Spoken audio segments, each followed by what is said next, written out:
మన దేవాలయ దర్శనంలో ఉన్న సాంకేతికత ఏమిటో తెలుసుకుందాం. మూల విరాట్. భూమిలో ఎక్కడైతే ఎలక్ట్రానిక్ మ్యాగ్నెటిక్ తరంగాలు కలుస్తాయో అక్కడ మూల విరాట్ ఉంటుంది.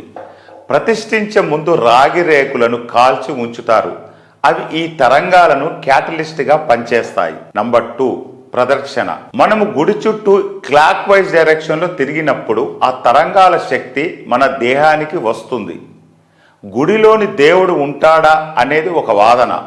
ఎక్కడైనా ఉంటాడు, కానీ ఈ దేవాలయ దర్శనం అందుకు పెట్టారు.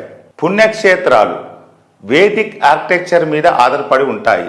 ఇవి మన శరీరంలోని షట్ చక్రాలను ప్రభావితం చేస్తాయి.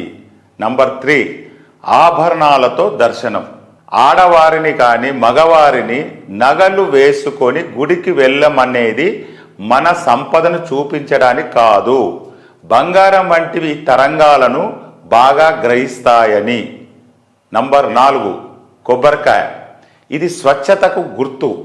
పైన టెంక మన అహంకారానికి, దాన్ని పగలగొడితే వచ్చే కొబ్బరి మన కల్ముషం లేని మనసును, అవతల వారి ప్రేమ, కొబ్బరి నీళ్లు అంతా తీయగా ఉంటాయని అనడానికి సంకేతం. నంబర్ 5, మంత్రాలు.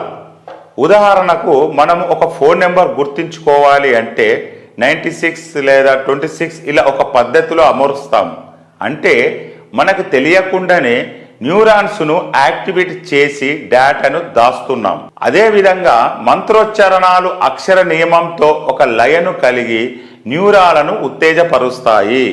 నంబర్ 6, గర్భగుడి. గర్భగుడి ద్వారా ఒక వైపుకు ఉండడం వల్ల ఆ శక్తిని ఒక శరీరం గ్రహిస్తుంది. అందుకే మరి ఎదురుగా గాక ఒకవైపుకు ఉండమంటారు. నంబర్ 7, అభిషేకం. విగ్రహాలు పంచలోహాలతో ఉంటాయి. వాటికి పాలు, తేనె వంటి వాటితో అభిషేకించినప్పుడు కింద ఉన్న తరంగాల శక్తితో ఔషధ గుణాన్ని సంతరించుకుంటాయి. అంతేగాని సీని కటౌట్లకు పాలాభిషేకాలు మూర్ఖత్వం. నంబర్ 8, హారతి. పచ్చ కర్పూరానికి ఎన్నో ఔషధ గుణాలు. హారతి తీసుకునేటప్పుడు ఆ వెచ్చదనాన్ని మన కంటికి తగిలేలా చేయాలి. దీనికి ఆయుర్వేద పరిభాషలో స్వేద కర్మ అని పేరు.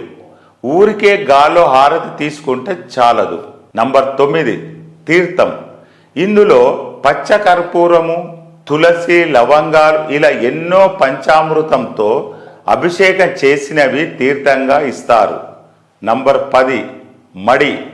తడి బట్టలకు ఆక్సిజన్ ఎక్కువగా తీసుకునే గుణం ఉంటుంది. అందుకే మడి. సర్వే జన సుఖినో భవంతు.